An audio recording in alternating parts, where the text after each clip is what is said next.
Welcome back to Native Explorer. Today, you're not just watching another video. You're stepping into one of the greatest moments in human history.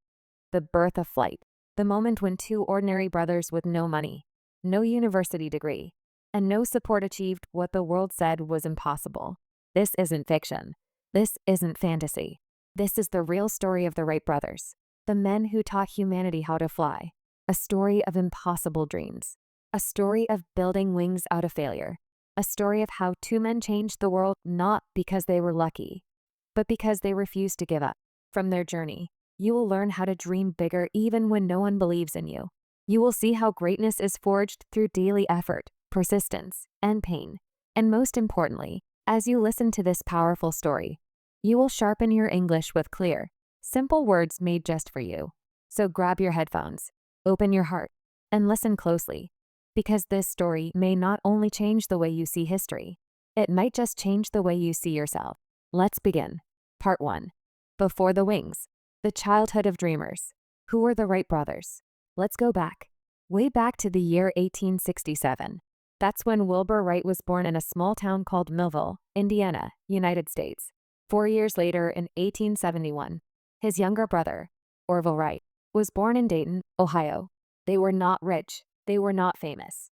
Their father was a bishop, a religious leader, and their mother was a homemaker with a talent for fixing and building things.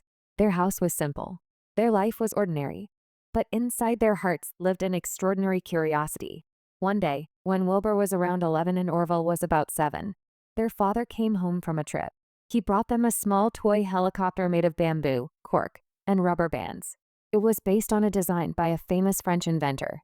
When they twisted the rubber bands and let it go, it flew into the air. The brothers were shocked, amazed. The little toy stayed in the air for a few seconds and then fell. But something had awakened inside their minds. What if we could make something big that flies like that? They played with it until it broke and then started building their own versions.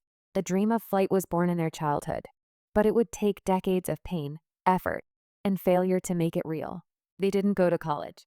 They didn't have any fancy engineering degrees. They were self-learners, curious, passionate, and hungry to build things. They loved books, bicycles, and machines. They read everything they could find about flight, birds, science, and mechanics. Orville started a printing press at age 18. Wilbur helped him. They made their own machines and sold small newspapers. Later, they started a bicycle repair and sales shop. Why is this important? Because they learned how to build and fix things with their hands. They were not dreamers sitting in a room. They were builders, doers, and workers. They would often walk outside and watch birds fly for hours. They studied how birds moved their wings, how they changed direction, and how they stayed in the air. Most people saw birds, but the Wright brothers saw flying machines. Birds fly not because they flap, Wilbur said, but because they control the air. They became obsessed with aerodynamics, the science of how air moves around objects. But remember, this was the late 1800s. No one had built a working flying machine yet. In fact, many scientists said human flight is impossible. But the Wright brothers didn't listen because they had something more powerful than facts. They had belief. Around 1892, the brothers opened their Wright Cycle Company in Dayton, Ohio. They fixed and sold bicycles and used their income to fund their dream of flight. They used their shop like a lab. They built models of wings, tested gliders made from wood and cloth, failed again and again and again. But they kept going. They were not looking for fame. They were chasing a vision that only they could see. They read about Otto Lilienthal, a German engineer who built gliders and sadly died in a crash. They studied every book, sketch, and experiment from people who tried to fly. But the brothers realized something important. Most inventors failed because they couldn't control the machine in the air. So the Wright brothers focused on the problem of balance and control, not just power. They experimented with a new idea: wing warping, twisting the wings to control movement just like a bird. And this idea would one day lead them to change the world. By 1900, they started testing gliders in a windy place called Kitty Hawk in North Carolina. Why there? Because it had strong, steady winds, soft sand for crash landings, and few people. They didn't want the public to laugh if they failed. They packed their tools, left their comfortable shop, and walked into the unknown. They lived in a tent, built their own workshops, and cooked their own food.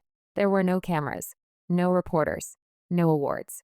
Just two brothers, sand on their shoes, grease on their hands, and a sky full of dreams. Every day they carried heavy gliders up hills, tested flights, crashed, rebuilt, tested again. They made more than 700 glider flights before even thinking of adding an engine. That's how much pain, failure, and effort they went through, silently, patiently, without applause. After all their glider experiments from 1900 to 1902, the Wright brothers had proven one thing clearly. They could make a machine glide through the air and control it. But now came the real challenge. Could they make it fly with a motor? Not just ride the wind, but create their own power. This was no small step. This was a giant leap into the unknown. They needed something the world had never seen before. A lightweight engine, a strong but light propeller system, a way to keep the machine balanced while flying on its own. No one had done this before. No textbook could help. They had to invent everything from scratch. The brothers didn't know much about engines. So what did they do? They read. They studied. They experimented. They tried to buy a lightweight gas engine from manufacturers. But no one had what they needed. Most engines were too heavy, built for cars or machines on the ground. So guess what they did? They built their own engine. With the help of their friend and mechanic Charlie Taylor, they built a 12-horsepower gasoline engine using aluminum, a rare choice at that time. It was only 180 pounds, 82 kilograms, yet powerful enough to turn two propellers. No one gave them instructions. They just figured it out. Every single part was built by hand. Let that sink in. While designing the plane, they realized something every other inventor got wrong. Most early planes had bad propellers. They were just like boat paddles and pushing air backward. But the Wright brothers said, "A propeller is not a paddle. It's a rotating wing." This was a revolutionary idea. They spent months testing different shapes using math, wind tunnels, and intuition. Eventually, they created curved wooden propellers, each 8.5 feet long, that could cut through air like wings. The design was 95% efficient, more efficient than many modern propellers today. That's how far ahead they were. The final machine they built was called the Wright Flyer, 1903. Let's break it down. Wingspan 40 feet, weight 605 pounds, engine 12 horsepower, structure spruce wood fabric wires, controls wing warping plus rear rudder, power twin propellers, pilot position lying flat on stomach to reduce wind resistance. It looked strange, more like a flying bed with wings than a modern airplane. But it was ready. They built it. They tested it. Now it was time to fly it. In December 1903, Wilbur and Orville returned to Kitty Hawk with their machine. The weather was freezing. The winds were strong. But the time had come. They set up the flyer on wooden tracks to help it move forward without wheels. They used a launch rail system since they didn't have runways. The plane had no cockpit, no seat belts, no protection. It was just raw wood, cloth, gasoline, and guts. First attempts. On December 14th, they tried to fly for the first time. Wilbur was the pilot, but during takeoff, the machine lifted too quickly, stalled, and crashed. They repaired the damage, adjusted the controls, and tried again. No crying, no complaining, no giving up. On the morning of December 17th, the wind was strong, about 27 miles per hour. Orville and Wilbur flipped a coin. Orville won. He would be the first. At 10:35 a.m., with only 5 local witnesses watching, Orville Wright lay flat on the flyer. The engine roared to life. The plane shook, and then it lifted. Not far, not high.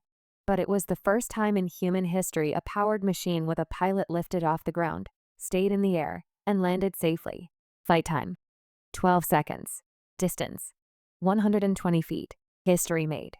They made 3 more flights that day. The longest was 59 seconds, flying 852 feet. It was cold. The machine was basic, but they had defeated gravity.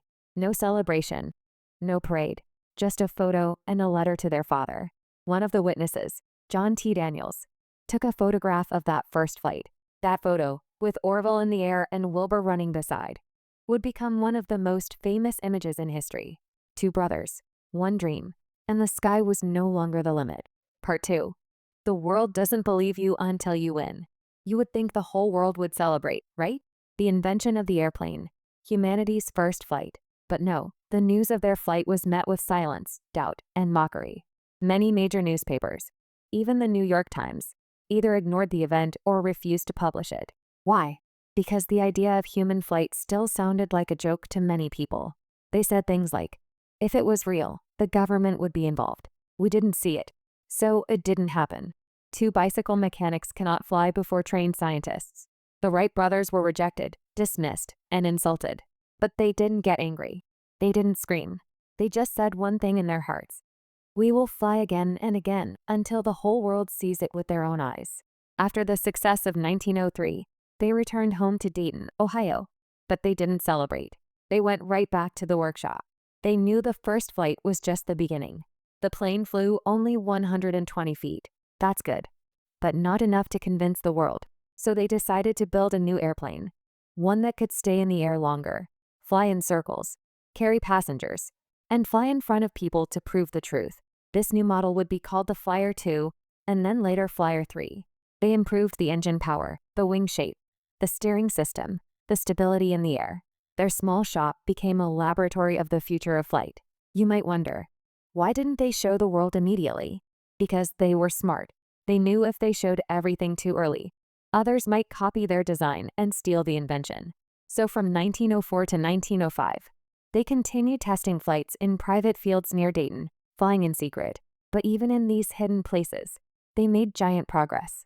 By 1905, their Flyer 3 could fly 24 miles, stay in the air for 38 minutes, make controlled turns and circles. They had now built the first real airplane, a machine that could stay in the air, land safely, and be flown again. They had done it, but still no one believed them. Can you imagine? You invent the impossible. You do it again and again. But no one is watching, no one is listening, and no one cares. In the early 1900s, other inventors started claiming they had made planes too, but most were failures. Unbalanced machines that crashed after short hops. One name stood out. Samuel Langley, a respected scientist with government funding. He had a huge team. He built a flying machine using boats and steam engines. But every time he launched it, it crashed. Meanwhile, the Wright brothers with no funding, no fame, and no support were flying successfully and safely. Finally, people started asking, who are these bicycle mechanics from Ohio? The Wright brothers were not just inventors. They were businessmen. They wanted to sell their invention to the U.S. Army, European governments, private investors. But everyone said the same thing. Show us your machine flying. The brothers replied, we'll only show it after you sign a contract. Our design is secret. This back and forth lasted for years. No one wanted to sign first. Everyone was afraid of being fooled. So the Wrights stayed stuck, flying in private, waiting for someone brave enough to believe. During this time, many people around the world tried to steal the credit. A Brazilian inventor named Alberto Santos Dumont made public flights in Paris in 1906, years after the Wright brothers, and the media celebrated him like the true inventor. Why? Because he flew in front of people. That's all it took. But the Wright brothers were being smart, cautious, and protective, and because of that, they were being forgotten. Imagine watching someone else being called the father of flight while you sit at home holding the real invention. It's painful. It's unfair. But again, they stayed silent. They just kept preparing. In 1907, a French military group reached out. They were interested in the Wright airplane. The brothers saw a chance, finally, to prove themselves. So in 1908, the Wright brothers made a huge decision. Wilbur would go to France to give public demonstrations. Orville would stay in the U.S. and do the same for the American military. It was time to prove the world wrong, live in front of everyone. But this time they were not just testing. They were risking their lives to defend their truth. In May 1908, Wilbur Wright landed in France with a mission to show Europe that the Wright brothers had already conquered the skies. But when he arrived, there was no excitement. The press was doubtful. Inventors in France believed their own designs were better. Many thought Wilbur was a liar. They said things like, "This American says he can fly. Let him prove it." Some newspapers even joked about his clothes, saying, "He dresses like a farmer. What could he possibly know about flying?" Wilbur didn't argue. He didn't explain. He just went to work. The airplane had been shipped in boxes from America. Some parts were damaged. Others were missing. Tools were delayed. So Wilbur had to rebuild the Flyer himself in a workshop, piece by piece. Imagine this. You're alone in a foreign country surrounded by people who think you're lying. And you have to prove the future from a pile of wood, wires, and canvas. He works silently, patiently, with the same care that had carried him from a bicycle shop to the edge of history. On August 8, 1908, the world watched. Hundreds of people gathered. Reporters, scientists, soldiers. Everyone was waiting to laugh, not to cheer. But when Wilbur started the engine, ran down the rail, and lifted into the air, the laughter stopped. He didn't just fly. He turned. He circled. He flew smoothly like a bird, then came down perfectly. The crowd stood silent, frozen in shock. Then someone clapped, then another. Then the entire field erupted in cheers. The press went crazy the next day. The Wrights are not bluffers. They are conquerors of the sky. Overnight, Wilbur became a star in Europe, and finally the world started to believe. Suddenly, the same people who doubted him now wanted to interview him, photograph him, offer him deals. Kings and scientists visited the field. Inventors watched and took notes. Spectators cried watching him fly in circles. Wilbur made dozens of flights showing that the Wright flyer could fly long distances, make tight turns, stay perfectly controlled. He didn't just show a machine. He showed that human flight was real, repeatable, and reliable. While Wilbur was flying in France, Orville was in the U.S. preparing to show the airplane to the U.S. Army at Fort Myer, Virginia. The military had finally agreed to a test, but only if the Wrights could prove the plane could carry 2 people, fly for 1 hour, be safe, and repeatable. Orville was ready. He modified the flyer to include a passenger seat and improved the controls. In September 1908, Orville began the demonstrations. Just like Wilbur in France, Orville stunned the American crowds. He flew over trees. He stayed in the air for 62 minutes. He carried Army officers as passengers. He made perfect landings. Crowds cheered. Reporters wrote headlines like, "America finally flies." People who had laughed before now watched with tears in their eyes. But then something happened that almost ended everything. On one demonstration flight, Orville took up a passenger named Lieutenant Thomas Selfridge, a young U.S. Army officer. During the flight, one of the propellers cracked. The plane began to shake violently. The machine plunged to the ground from 75 feet high. The crowd screamed. The flyer hit hard. Orville was badly injured. His hip, ribs, and leg were broken. But Lieutenant Selfridge died, becoming the first person to die in a powered airplane crash. For weeks, Orville lay in a hospital bed, barely able to move. Newspapers that had once praised the Wrights now asked, "Is flying too dangerous? Was this just a mistake?" The Wright brothers were devastated.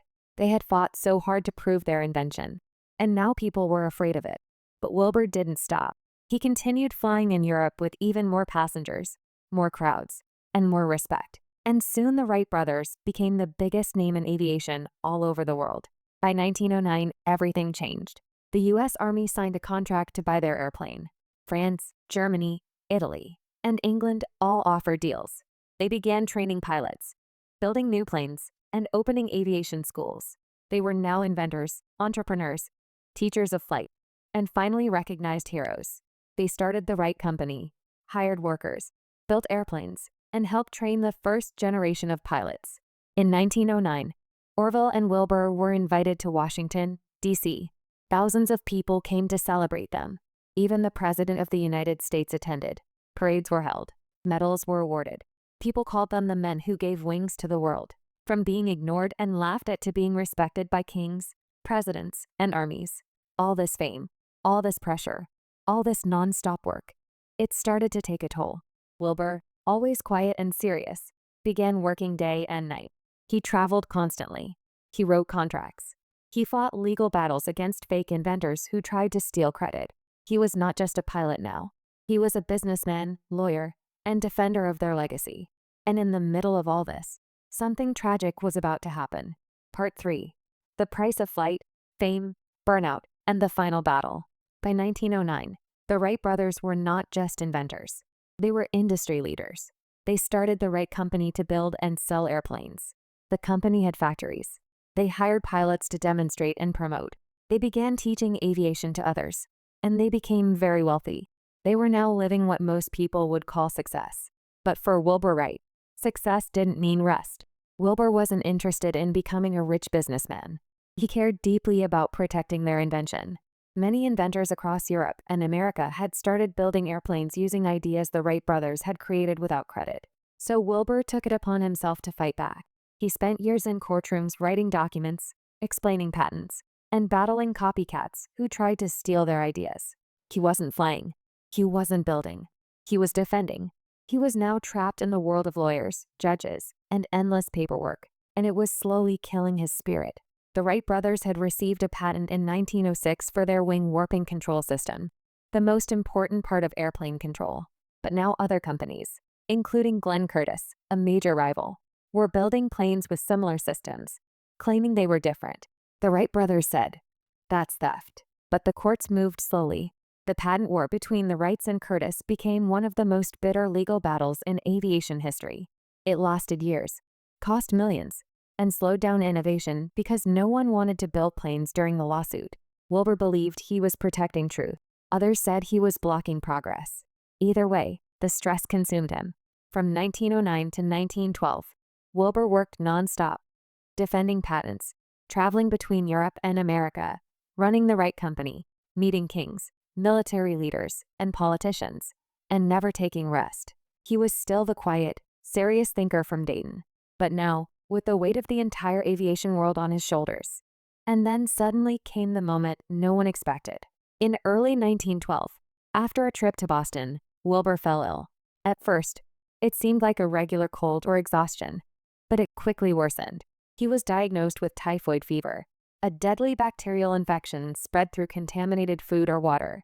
He became weaker each day. His mind, once sharp like a blade, became foggy. His body, once strong from lifting gliders, could no longer move. Orville and his sister Catherine stayed by his side, praying, but nothing helped. Wilbur Wright died at the age of just 45. The man who gave wings to the world was now gone. The loss was devastating. Orville was crushed. Catherine wept. The world mourned. The New York Times wrote, "A great soul has passed. He gave man the power of flight and took no joy in glory." Wilbur didn't live to see the rise of commercial aviation, the airplane's use in world wars, or even the age of global travel he made possible. But his legacy had already taken off. After Wilbur's death, Orville took over the Wright Company, but he was never the same. He didn't enjoy the business. He didn't want to fight in court anymore. He missed his brother deeply. In 1915, he sold his shares of the company and stepped away. But Orville continued to experiment privately with airplanes, serve on aviation advisory boards, promote aviation safety and innovation, and preserve the Wright legacy. He lived for decades after Wilbur. But he never stopped saying the Wrights were two, not one. World War I. Soon after Wilbur's death, the world saw something that would have broken his heart. Airplanes were used in war. In World War I, 1914 to 1918, planes dropped bombs, spied on enemies, and engaged in deadly dogfights. The machine created to lift humanity was now being used to destroy it. Orville once said, "I wish we could have invented something more useful than the airplane." Even though they had changed the world, they hadn't imagined this kind of future. As time passed, the Wright brothers became global legends. Airports were named after them. Their plane, the 1903 Wright Flyer, was placed in the Smithsonian Institution in Washington, D.C. Stamps, medals, books, and museums celebrated their name. In 1939, on the 36th anniversary of the first flight, President Franklin D. Roosevelt declared National Aviation Day in honor of Orville's birthday. Orville lived long enough to see the rise of jet engines, the invention of helicopters, and even the breaking of the sound barrier in 1947, 4 years after his death. On January 30, 1948, Orville Wright died at age 76 from a heart attack. He had lived long enough to witness 2 world wars and decades of transformation in aviation. Part 4. The Sky Belongs to Dreamers. The Eternal Legacy of the Wright Brothers. After Orville's death in 1948, the world paused to reflect on what these two men had given us. Let's be clear, they didn't just invent the airplane. They invented a new world. Because of their courage, persistence, and belief, the following became possible. The age of aviation. Planes now fly millions of people every day. You can travel across the globe in hours, not months. You can eat breakfast in New York and dinner in Paris. All because of their invention. Space exploration. The first rocket. The first man in space. The moon landing in 1969. None of this would have been possible without the first flight in 1903. Helicopters, jets and drones, modern flying machines of all kinds, came from the basic principles the Wrights developed. Global unity. Families connect across continents. Cultures meet and share. Emergencies receive help faster. The airplane changed how humanity lives, connects, and survives. And it all began with two brothers in a bicycle shop in a small town with a dream the world laughed at. The iconic photo from December 17, 1903, Orville flying, Wilbur running beside him, is now one of the most shared images in history. It's more than a photograph. It's a symbol of human courage, believing in the impossible, building with your own hands, and never ever giving up. Even though they succeeded, there's something heartbreaking about their story. Wilbur never got to see global air travel, witness commercial airplanes, watch the world rise into the clouds. He died too soon in 1912 at just 45 years old after spending his final years fighting to protect the invention instead of enjoying it. And Orville, though he lived longer, often lived in bitterness and loneliness.